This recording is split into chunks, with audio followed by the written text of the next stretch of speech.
এটা খুব ইম্পর্টেন্ট একটা ঘোষণা। ছাত্রদের দাবির মুখে এবং আমাদের নিজেদের সন্তুষ্টির জন্য আমরা ধরে নেই যে আমরা ইমেজিং মেশিনটাই প্রেফার করি, কিন্তু দুটো কোম্পানির মেশিন প্রেফার করি যাতে দুই কোম্পানির মেশিনে একটা তুলনা করা যায়। আজকে যখন সমস্ত ব্যালট পেপার চলে আসার পর আমরা প্রথম কেন্দ্রটা ধরলাম, ধরে দেখার পরে দেখলাম যে ওই কেন্দ্রটাতে ভোট কাস্টিং হয়েছে 209টা। তো আমরা যখন ম্যানুয়ালি চেক করলাম যে ওখানে ক্রস চিহ্ন ছাড়া আর কিছু আছে কিনা, সেটা দেখে দেখলাম যে আমাদের একটা ভোট বাতিল হয়, তো 208। তো কিন্তু দুই মেশিনে দুই রকম রেজাল্ট দিচ্ছে।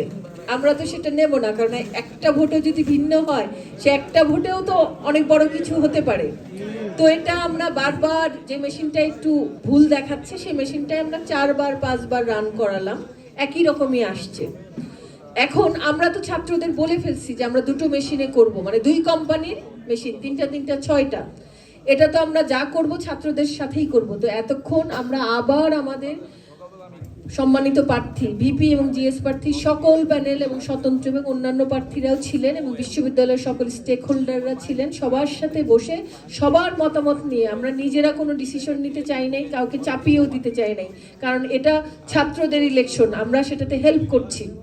তো সবার এই সমস্যা নিরসন করার জন্য আমরা রাত 10টায় মাননীয় উপাচার্যের কনফারেন্স কক্ষে সকল প্যানেলের এবং স্বতন্ত্র প্রার্থীর ভিপি জিএস এবং অন্যান্য প্রার্থীগণ সহ জবি শিক্ষক সমিতির সভাপতি, সাধারণ সম্পাদক, প্রক্টর, ছাত্র কল্যাণ উপদেষ্টাগণের উপস্থিতিতে একটি মত বিনিময় সভা অনুষ্ঠিত হয়। সভায় নিম্নোক্তভাবে ভোট গণনার সিদ্ধান্ত গৃহীত হয়। সিদ্ধান্ত: প্রথমে 300 ব্যালট যে কেন্দ্রে আছে এরকম মোরললেস ব্যালট ম্যানুয়ালি গণনা করে তা আবার ডিজিটালি গণনা করা হবে মেশিনে। যদি দুটো মেশিনেই যেই ফলাফলটা ম্যানুয়ালি ফলাফলের কাছাকাছি হয় তাহলে, এবং কাছাকাছি হয় মানে ম্যানুয়ালি যে ফলাফল তার সাথে মিলে যায়, তাহলে আমরা সেই মেশিনেই বাকি ভোটগুলা গণনা করা হবে বাকি কেন্দ্রে। এভাবে ডিজিটালি গণনা চলাকালীন সময়ে কারো যদি মনে হয় যে চলছে এই মেশিনটা যেহেতু ভালো আসলো না, ওটাও যদি মাঝখানে সমস্যা হয়, র্যান্ডমলি যে কোনো কেন্দ্রের যে দুই একটা ম্যানুয়ালি গুনলাম, আবার ডিজিটালও চেক করলাম, তাহলে যে মেশিনের মাঝে মাঝে মাথা বিগড়ে গেল কিনা সেটাও চেক হলো।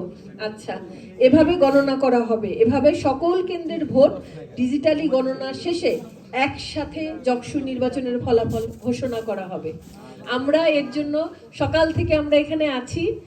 আমরা গণনা শুরু করব আগামীকাল, মানে 20 মিনিট পর, সেটা 7ই জানুয়ারি পড়ে যাবে। ধন্যবাদ সবাইকে।